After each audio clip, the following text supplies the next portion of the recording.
पहले हम लोग समझते हैं कि ये क्या होते हैं। ठीक है, स्पीच क्या होते हैं। स्पीच को हम लोग क्या कहते हैं? नरेशन। स्पीच को हम लोग क्या कहते हैं? नरेशन कहते हैं। और नरेशन को सबसे पहले हम लोग समझेंगे क्या है। इसको एक छोटी सी कहानी के माध्यम से हम लोग समझते हैं कि नरेशन क्या है। आप लोग किसी भी व्यक्ति को देखा होगा, एक ही बात को दो तरीके से बोल, और बात एक ही है और दो तरीके से बोलने में एक बातों से क्या होता है, उसको गुस्सा लग जाता है और एक बातों से उसे गुस्सा नहीं लगता है। जैसे कि आप लोगों ने किसी को सुना होगा कहते हुए, जैसे हम ही कहते हैं, अरे रास बिहारी, तुम जो है ना घर जा करके अपने पापा को कह देना कि हमसे मिलने के लिए आएगा। ठीक है, ये गया घर, ये जा करके पापा क्या बोलेगा? पापा सर आपसे मिलना चाहते हैं, बुलाए हैं आपको, यही बोलेगा। लेकिन रास बिहारी ये ना बोल के कहेगा, पापा के पास जाएगा, कहेगा रास बिहारी पापा को जाके कहना कि सर आपसे मिलना चाहते हैं। मतलब मेरी ही बात उन्होंने हुआ हो बोल दिया, है ना। ठीक है, तो जैसे देखिए एक कहानी का माध्यम हम बताते हैं। एक थे राजा, एक कौन थे? राजा। राजा रानी वाला कहानी सुने हैं ना। तो राजा था और उसको मन किया कि हम कितना दिन और जिएंगे, थोड़ा सा किसी ज्योतिषी से हम जनवा लेते हैं। उसे हाथ दिखवाने का मन किया। तो एक बहुत बड़े पंडित ज्योतिषी थे उसके राज्य में, तो उसको बुलाया। उसको कहा कि यदि मेरा हाथ दे करके आप सच्चाई बात बता देंगे कि हमारे जीवन में क्या होने वाला है, हम कितने दिन तक जीने वाले हैं, तो आपको हम क्या करेंगे, बहुत सारे धन दौलत देंगे, यदि आप सच्ची बात बताएंगे तो।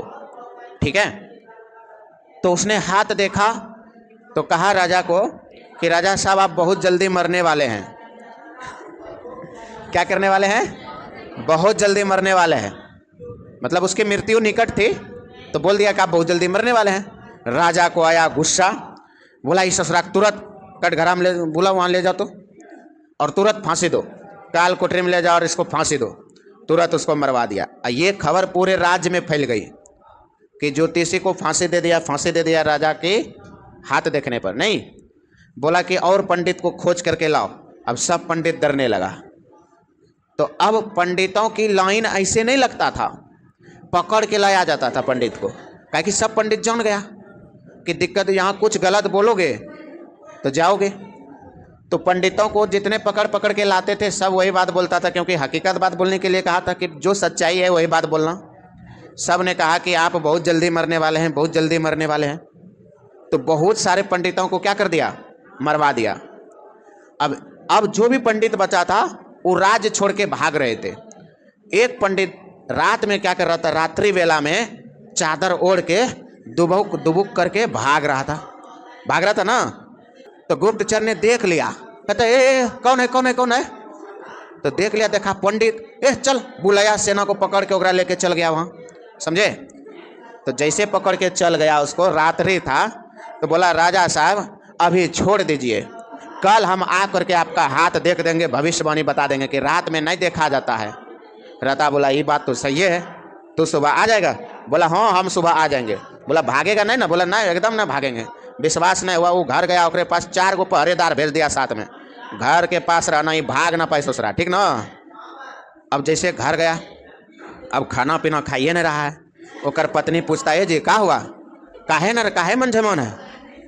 तो बोलते आज भर हमको देख लो, कल से दर्शन नहीं होगा। ऐसा अशुभ बात काहे बोल रहे हैं जी?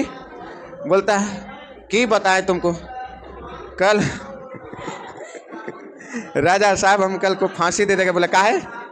बोला कि उसके नसीब में लिखा हुआ है बहुत जल्दी मृत्यु हुआ, जो ये बात बताता है ओकरा फांसी दे देता है। तो कहता अब कैसे होगा? कि बस इतनी सी छोटी सी बात, आए हम कल मरने वाले हैं, तुम कहती छोटी सी बात, कि टेंशन मत लीजिए हम है ना। बोला कान में ओकरा, बोला इधर लाइए कान में। बोले हाँ ये बात तो सही कह रही है तुम, तो ऐसे ही राजा साहब को बोलना है। बोले वाह, एकदम बढ़िया से सज धज के तैयार हुआ, टेंशन खत्म हो गया, खाना पीना खाया, मस्ती से सोया, सुबह जगा। और वो पंडित एकदम बड़का टीका लगाया, एकदम धोती होती पहना, एकदम डांट बाट से। आगे जो उसके घर के बाहर सिपाही सब था, सिपाही कहता है सिपाही जी चलिए चलते हैं राजा की भविष्यवाणी बताने। अब सब देख रहा है राज्य में कि सब पंडित डर से भागता है। ये देखते एकदम सज धज के बड़ा ठाठ से जा रहा है। सब गया देखने के लिए उसको कि आज देखते हैं इसका कैसे होता है। जितने भी लोग थे एकदम भीड़ उमड़ गए वहाँ पे। बोला राजा साहब आए, बोला एकदम टेंशन की कोनो बात नहीं राजा साहब। एकदम सिंहासन लगाया, बोला हाथ देखा, महाराज आप बहुत खुश नसीब वाले इंसान हैं। बोले वाह बहुत अच्छा, आज पहली बार कोई मिला है। कहता है कि आप इतने खुश नसीब वाले हैं, आपसे भी अधिक उम्र है आपके परिवार वालों का। कहा वाह वाह वाह वाह वाह, तुमने तो मेरा दिल जीत लिया। इसको इनाम दो, इनाम दो। भरपूर इनाम दिया उसको, माला पहनाया और विदा किया धन संपत्ति दे करके। लेकिन जरा गौर करो, उसने एक ही बात कहा और जो पहले बोला था पंडित सब वही ये भी बोला, लेकिन इसने बात को घुमा दिया। इसने क्या कहा, आपके परिवार वाले की आयु आपसे लंबी है, मतलब आप पहले मरने वाले हैं। इसने ही नहीं कहा कि आप मरने वाले हैं, इसने कहा आपसे भी आयु आपके परिवार वाले की लंबी है। सोचो, एक ने कहा उसको मृत्यु दंड और एक ने कहा उसको बहुत सारा धन दौलत। तो बात एक ही रहते हैं, उसको घुमा करके बोलने में बेटर होता है कि नहीं होता है? बोलो, एक दूसरे के जरिए बोला जाना। जैसे मान लो तो कोई भी लड़का और लड़की है, लड़का लड़की होता है ना, और डायरेक्ट बोलने में तो दिक्कत होवे करता है। डायरेक्ट कोई भी चीज काम करोगे थोड़ा सा दिक्कत होगा ना। जैसे मान लेते हैं कि एगो लड़का है कलवा, एक लड़का कौन है कलवा, और वो कलवा एक लड़की को पसंद करता है। यदि कलवा वो लड़की के पास जाकर के डायरेक्ट कुछ बोलेगा तो कर बोलो मुंह कौन सही रहेगा जी?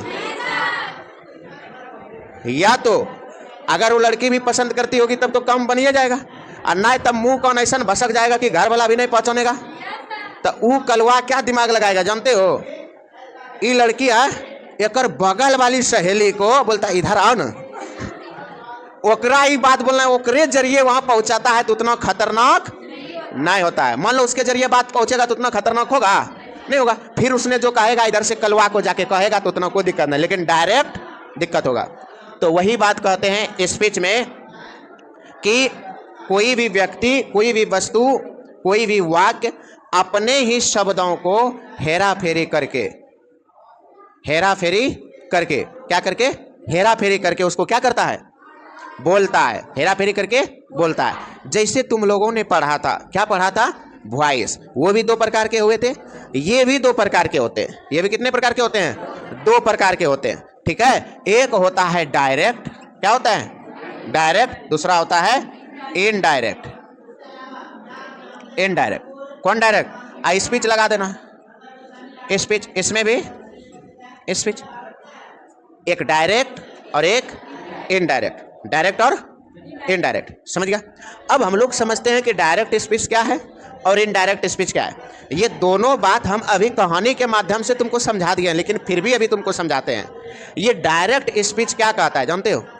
जो कर्ता की बातों को हूबहू उसी के शब्दों में कहता हो, उसी के शब्दों में कहता हो। जैसे हमने रास बिहारी को भी कहे कि रास बिहारी तुम अपने पापा से जाके कहना कि वो हमसे मिलने आएंगे, और यही बात उन्होंने कह देंगे। पापा जी के पास जाएंगे और बोलना रास बिहारी तुम पापा को बोलना कि वो हमसे मिलने आएंगे। समझ रहे हो? ये है डायरेक्ट, जिसमें कि फांसी पड़ा था किसको? पंडित को। और इनडायरेक्ट जो उसके बातों को घुमा करके हेरा फेरी कर करके, है ना, क्या करता हो? बोलता हो, उसे क्या कहते हैं? इनडायरेक्ट। समझ गया? तो डायरेक्ट समझ गया और इनडायरेक्ट समझ गया।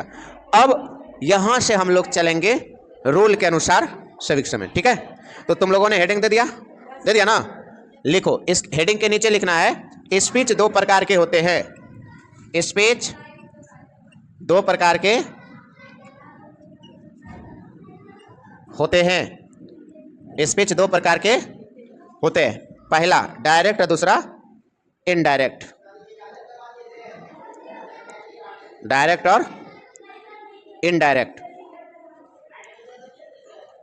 दिख रहा है?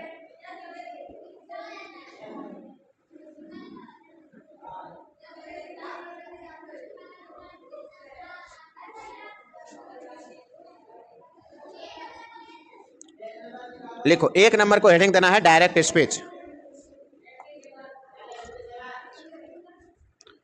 1 नंबर हेडिंग क्या देना है? Direct speech. डायरेक्ट स्पीच लिखो। लिखा ऐसे मुंह से बोल के लिखा देते हैं, लिख लोगे ना? लिखो। जब किसी कर्ता की बातों को, जब किसी कर्ता की बातों को, कर्ता माना सब्जेक्ट, जब किसी कर्ता की बातों को हूबहू हूबहू हूबहू हूबहू जब कर्ता की बातों को हूबहू उसी के शब्दों में हूबहू उसी के शब्दों में बोला जाता है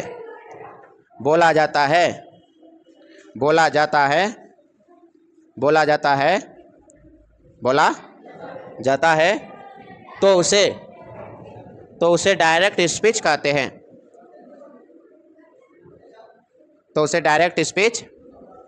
हैं। उसे क्या कहते हैं? डायरेक्ट स्पीच कहते हैं। कौन स्पीच कहते हैं? डायरेक्ट स्पीच कहते हैं। दूसरा लिखो, इनडायरेक्ट स्पीच। इनडायरेक्ट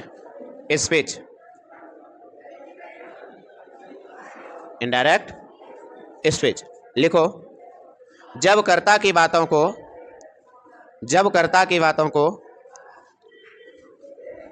हूबहू ना कह करके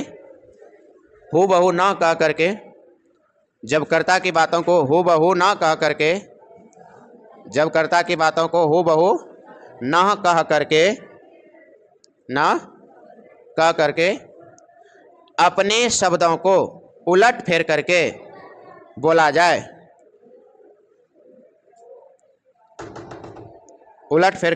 जाए तो उसे इनडायरेक्ट स्पीच कहते हैं।